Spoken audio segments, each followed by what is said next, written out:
ka-beauties. So ngayon, nandito tayo sa Cebu International Airport kasi from Iloilo, hinga lang kami ng 2 days sa Dumaguete and then we are bound for Camiguin. So we're just waiting for our flight. Dito na kami sa aming gate 25A. Waiting for our flight very soon. Okay. I know na this is very exciting because ang tagal ko hindi nakabalik sa Camiguin and this is one of the best tourist attractions here in the Philippines. So now, hello mga ka-beauties. Ngayon nandito na tayo sa Seaside Inn Resort, which is ang grabe, ang ganda-ganda rin. Tsaka gusto kong introduce sa inyo kung gaano halaga sa akin itong dalawang ito. Si Tidel at saka si Rolly, siya ang gumawa ng bahay ko sa Dumaguete, but look at my house in Dumaguete. Alam ko na napanood nyo rin yung aking video doon. So sila talagang gumawa, ganun. Kung gusto nyo magpagawa, gusto nyo kasing ganda ng bahay ko, go kayo, okay?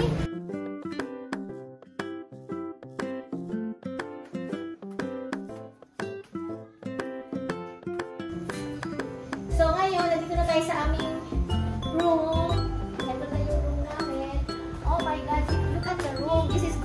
Actually for 4 person. Ayun, tingnan mo, kompleto. They have the refrigerator, the TV. Tapos pinakamaganda kasi meron silang veranda or balcony. Wow, very nice. Look at that. Okay. Maya, ano na, magsa-sunset na. So makasakita na nga, oh. Pwede ka lumabas dito. See, look at that. Look at the sunset. So, ang lapad ng ano nila, oh. Ng veranda nila, oh. Terrace nila. So, then, of course, kita-kita yung very relaxing kasi kita-kita yung ocean, yung dagat. Tapos, actually, ito is 2 beds. 2 beds. Ayan, 2 beds yan. Tapos, tingnan mo naman, oh. Ganda rin, oh. Ito rin lang bathroom. Yan. Bathroom nila yan. So, ayan lang. Okay. Okay.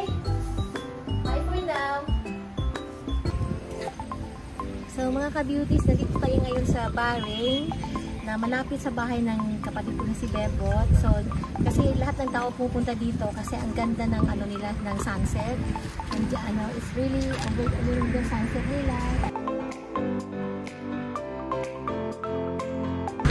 Mountains. Mountains. Ayun. So, marami pa tayong ganap na. Okay mga ka-beauty. So, karon, andito na naman tayo sa Bintana sa Paraiso Boutique Hotel, which is, I think, this every room that they have has its own swimming pool. So, ito yun. So, if you want to avail that one, so it costs like 5,000 pesos or $100. Pero napaganda kasi very relaxing din kasi yung makita mo yung sunset, ano na, oh, tapos yung dagat, ito na siya. So, ayun. Alright, bye for now.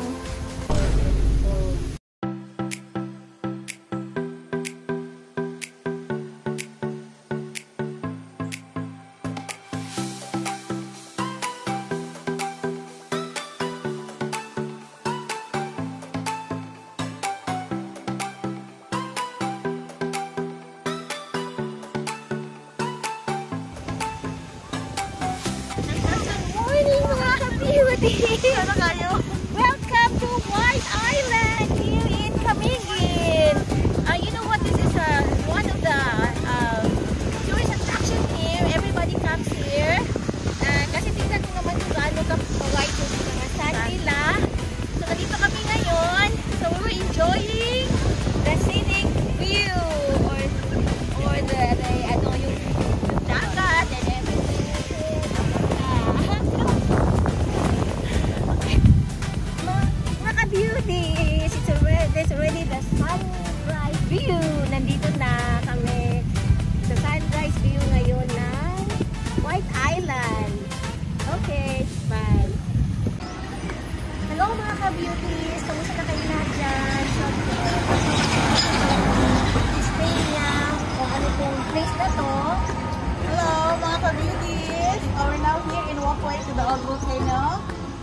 Station of the Cross.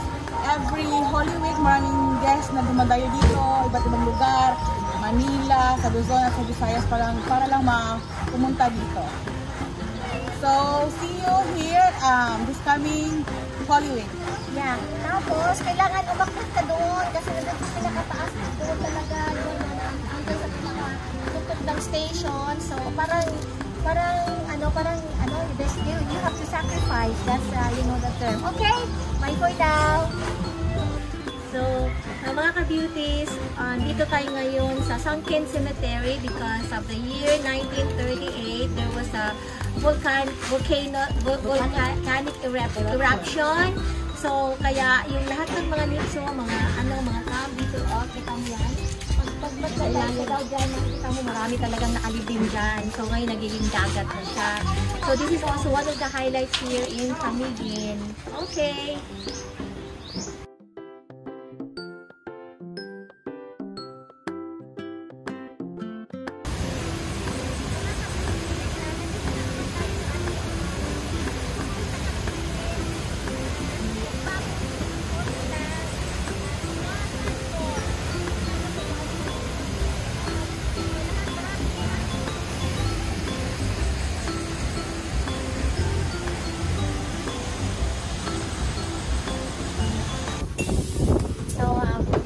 Lunchtime, dumaan kami dito sa Lagoon Seafood Restaurant. It's famous for the seafood at ang ganda ng location nila kasi beside dagat na very ganda ng weather ngayon, mahangin, and then kasama ko po yung aking videographer din to, partner videographer, lahat na.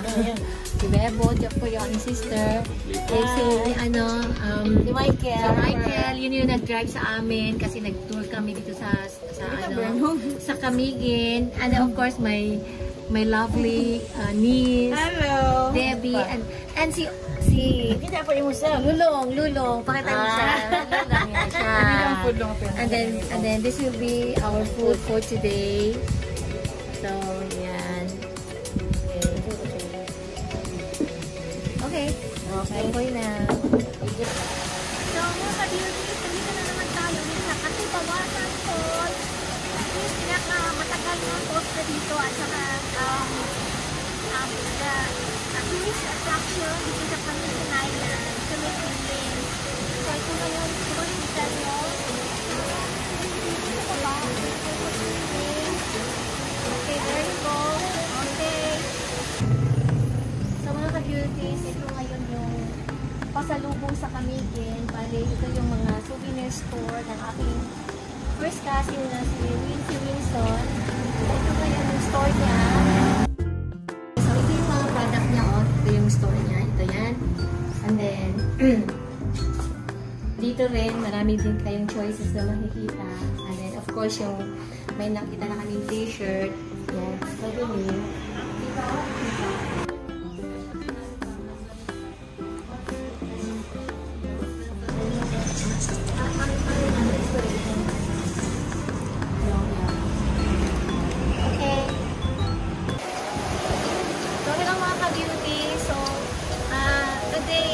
Ito na yung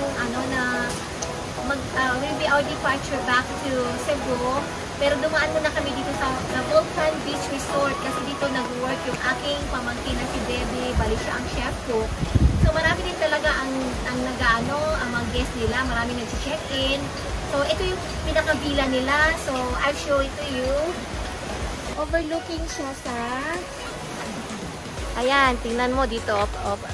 Very relaxing kasi dito ka lang, upo ka lang dito. There you go. Talagang talaga parang native siya pero ang ganda ng niya pagkagawa.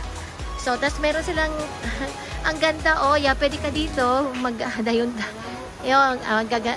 Duyan pag gano'n. Ay, sorry. Ganon dito. And then ito yung pinaka bedroom nila, look. Ganda, Pero ito lang is only good for 2 person. So, nandito yung nila. Nandito yung bathroom nila. Ayan. Diyan. Ayan, malaki din, Ayan. Ayan siya. So, okay. Okay for now. So, bali, ito yung spa room nila. So, kung gusto mo magpa-spa or magpa-massage, din lang, dito lang. Kasi ito. Yeah. They use different kinds of oil. Yeah. Yeah. So, ito yon. Okay. So, ito yung kanilang diving area. Kasi kung gusto mo mag-scuba diving, nandito lahat ng mga gagamitin mo.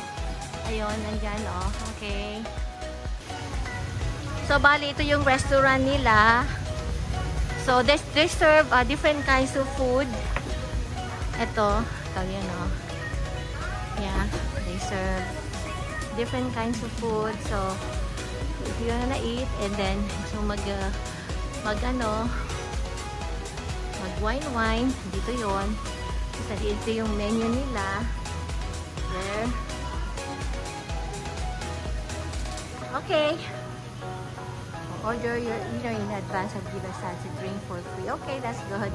Okay, bye.